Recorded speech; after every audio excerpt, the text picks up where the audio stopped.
If she shows up, I'll call security. Snapped my mother-in-law when she learned the wedding was booked at her hotel. You've disgraced this family, she told her son. But my in-laws had no idea what was coming. And when I showed up, every jaw dropped. My name is Courtney. I'm 26, and most people assume I'm broke. I don't blame them. I drive a 12-year-old Prius, wear the same gray blazer to most events, and live in a modest 2-bedroom apartment in Chicago that I actually own but never mention.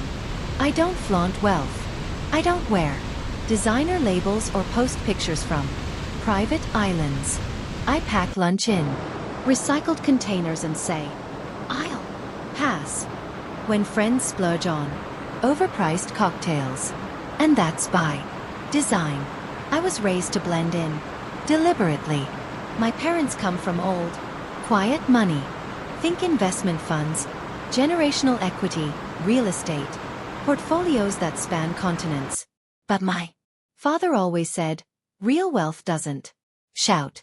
It doesn't need to. It watches. Who does? So we learned how to move unnoticed.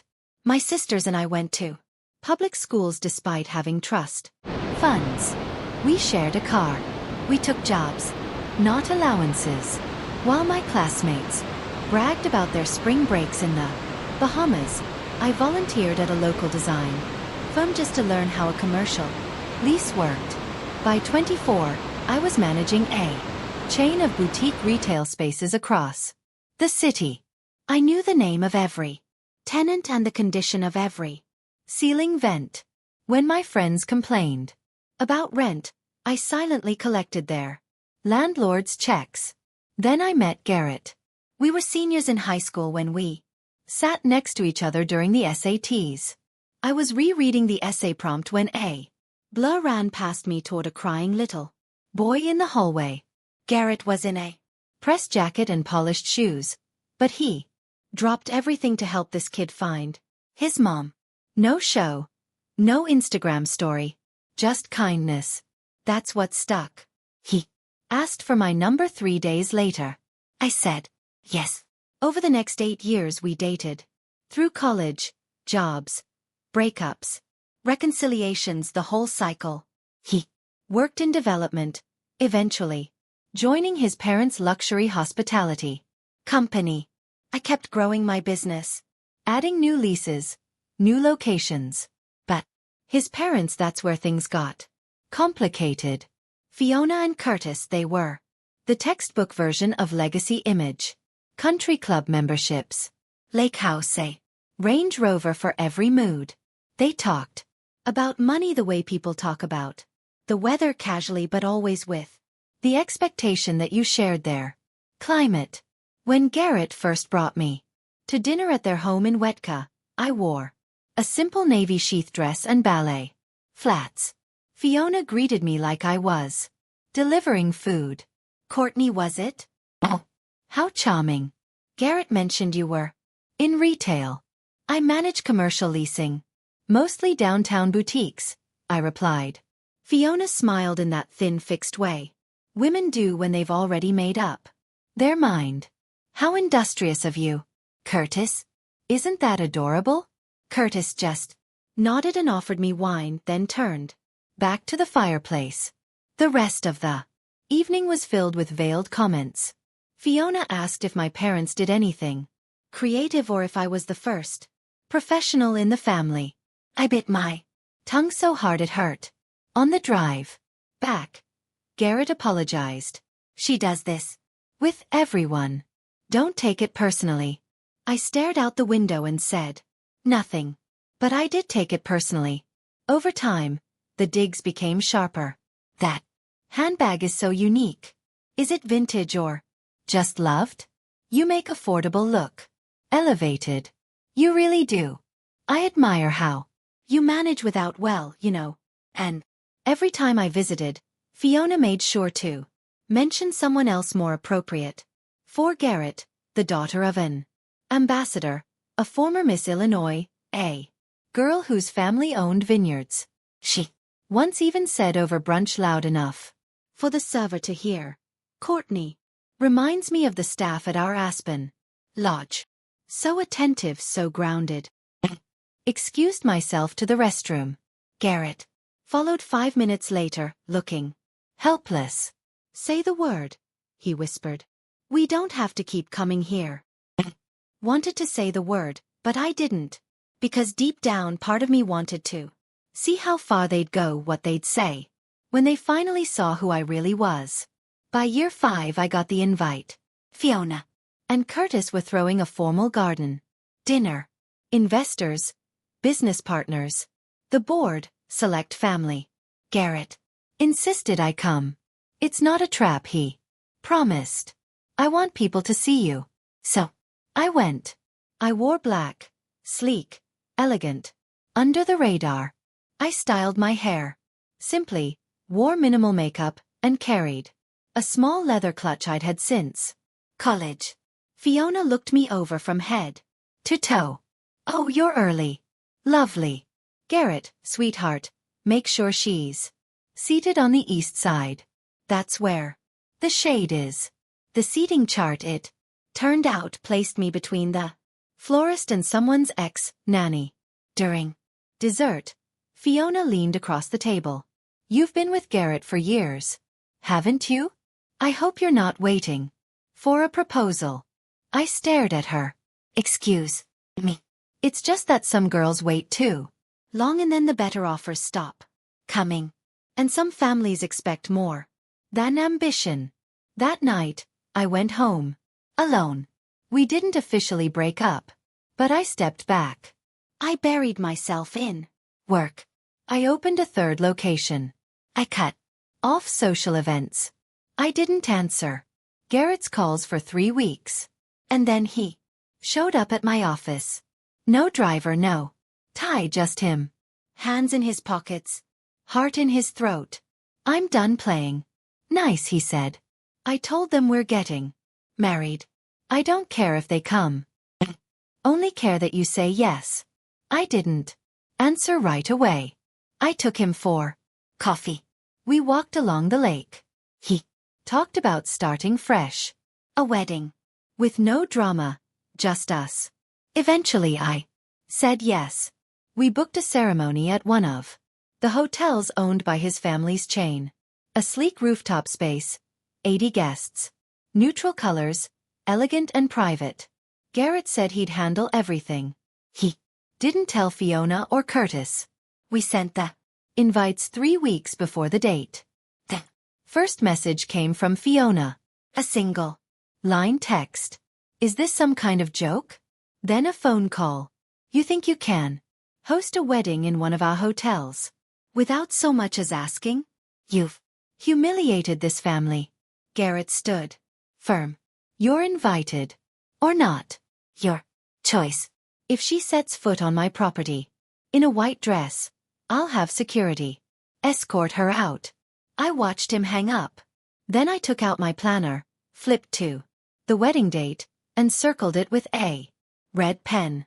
That's fine, I said. I won't be walking in. I'll be flying. The morning of our wedding was quiet. Too quiet, really. Garrett was already at the hotel, getting dressed, pacing, checking his phone every 10 minutes. I hadn't responded to his last text yet. He didn't know where I was. That was part of the plan. Across the city, I stood on the rooftop of a private helipad just outside River North, dressed in white. Not just any dress, a custom piece from a designer whose waiting list usually ran 2 years. Clean lines, no diamonds, no rhinestones, just elegance. My hair was pulled into a low shiny, my makeup soft, and next to me stood my father. You ready for this? He asked. Been ready for 10 years, I said. The helicopter blade started to spin, pushing the air in tight, warm bursts around us. I could already hear traffic, horns growing distant beneath the thrum. The pilot gave a quick thumbs up. As we rose over the city, my dad took my hand. I didn't look down. I kept my eyes forward toward the lake, toward the wedding venue, perched like a crown on the skyline. Do they even know who you are yet? He asked. I shook my head. Not yet, but they're about to. At the hotel, Fiona was fuming. This is absurd, she hissed to Curtis' heels, clicking against the marble floor. She's an hour late. This is exactly what I expected from someone like her. Curtis sighed. You don't know she's not coming. Oh, I know. Girls like her don't face confrontation. She probably crawled back to whatever hole she came from. Told you she wouldn't go through with it. Garrett stood near the altar, waiting, adjusting his tie for the 100th time. His groomsmen tried to distract him, but he kept glancing toward the glass elevator, toward the double doors that hadn't opened once since guests arrived. The rooftop ceremony space shimmered under soft lighting. Guests sipped champagne, nervously murmuring. That's when the sound began. Not from the hallway, from above. The thup-thwop of a helicopter. Everyone looked up. Fiona froze mid-sentence. One guest gasped, another pointed. The helicopter descended over the rooftop, wind gusting so hard it knocked over a floral arch and sent place cards flying. Hotel security stepped forward, but Garrett raised a hand. She's here. When the helicopter touched down, the doors opened and I stepped out slowly, my veil fluttering behind me like a banner. My father stepped out after me, expression unreadable. The staff already knew the plan. We had rehearsed it in secret with the hotel GM, who owed my father more than one favor. As I crossed the rooftop, in full bridal glory, Fiona looked like she'd been hit with a brick. Curtis dropped his champagne flute. I caught their expression shift from smug to stunned to terrified, because behind me, embroidered onto the edge of my cathedral-length veil in silver thread, was the logo of one of the largest real estate equity firms in the country, the one that owned a silent controlling stake in their hotel chain. My father had been the primary shareholder in their business for 5 years, and they had never bothered to look up my last name. Fiona rushed forward, flustered. Courtney, what is this? You didn't tell us? My father stepped between us. Calmly. You must be Fiona. I'm the one who made sure your Midtown expansion didn't collapse last quarter. You're welcome. Fiona stammered. I didn't realize. We never intended. Oh, you intended plenty, I said coolly. You just never thought to ask who I was. You were too busy looking down to see who was already above you.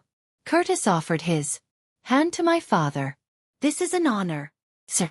Please join us. Let's have a conversation. My dad smiled.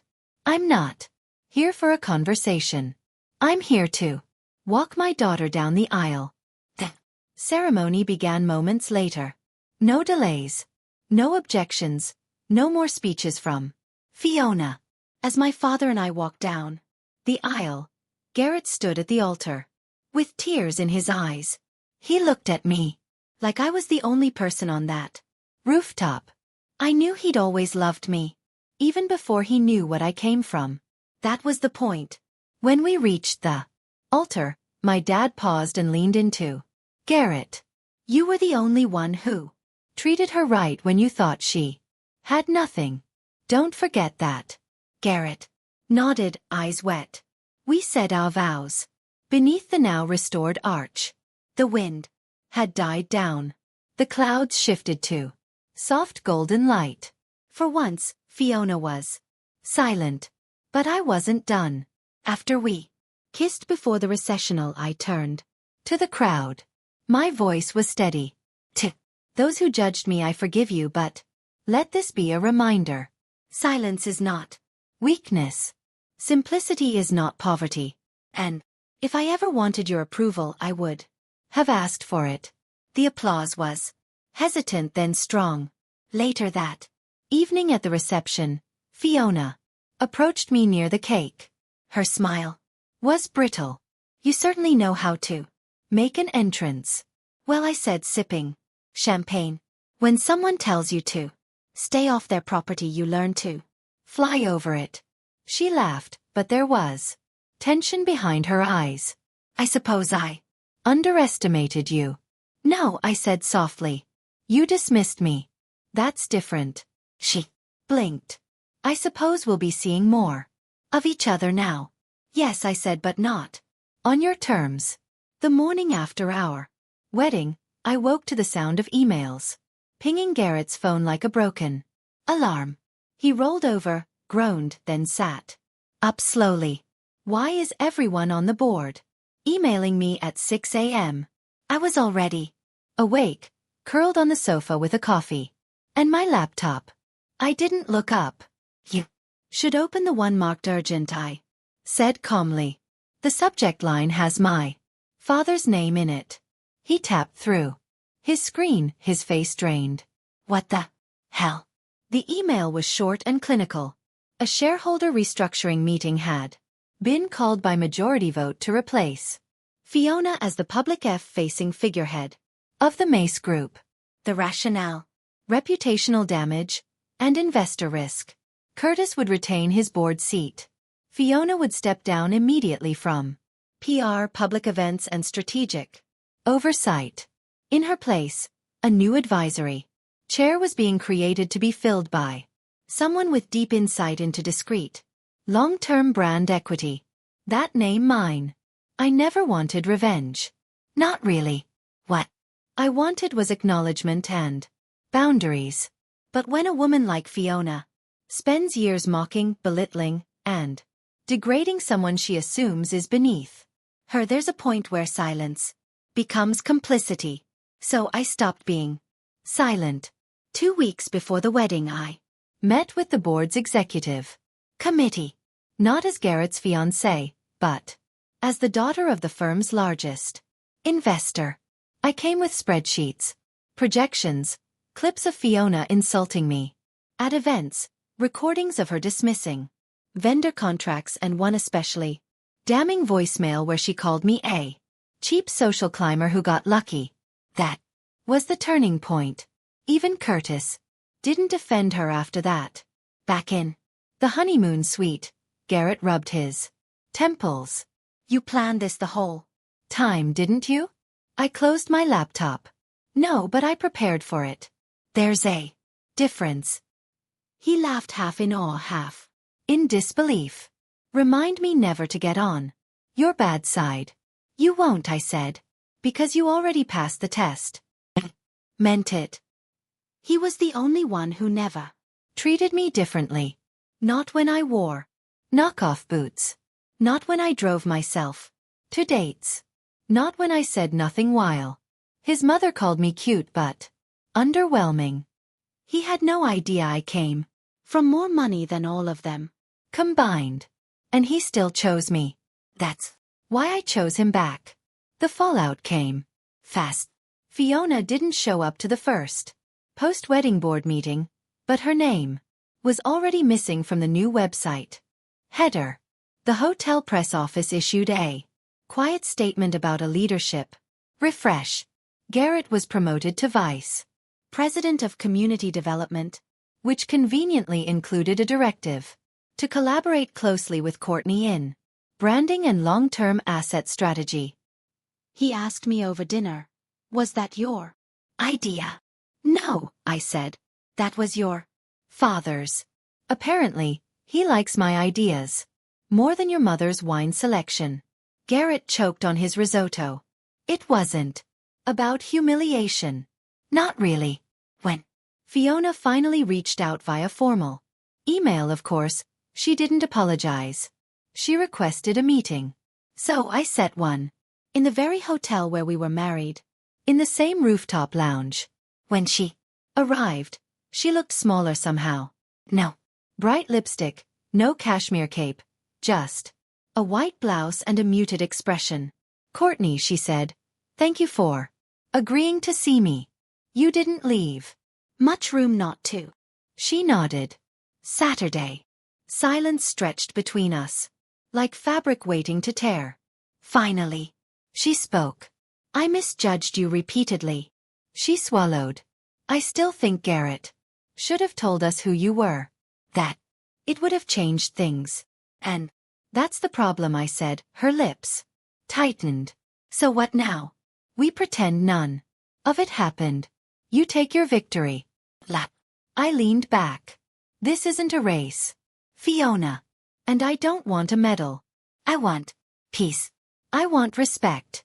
I want you to stop treating me like the help and start treating me like your equal.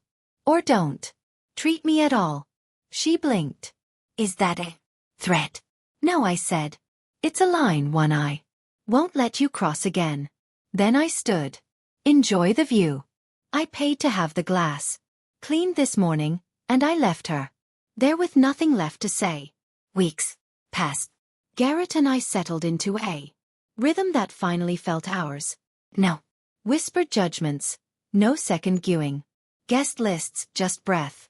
My business grew. So did my role on the board. Wasn't loud, but I was clear. I attended meetings, advised on PR campaigns, redirected hotel messaging from ostentatious to timeless. Garrett told me I saved their brand without saying a word. The irony wasn't lost on either of us. At one event, as I spoke to investors about the firm's legacy pivot, Curtis clinked a glass to get the crowd's attention. I just want to say something, he said, lifting his glass toward me. Sometimes we don't realize who's holding the foundation until the storm hits. Courtney didn't just marry into this family. She stabilized it. Even Fiona clapped. It wasn't warmth, but it was surrender. And that was enough. A few months later I received a letter in the mail. Handwritten. No return address. It was from Fiona. Courtney, I won't pretend this letter is easy. But I owe you one thing. I see now that you never needed our approval. You had your own standards and they were higher than mine. I hope one day we can start fresh, or at least start again. Without the masks. Fiona.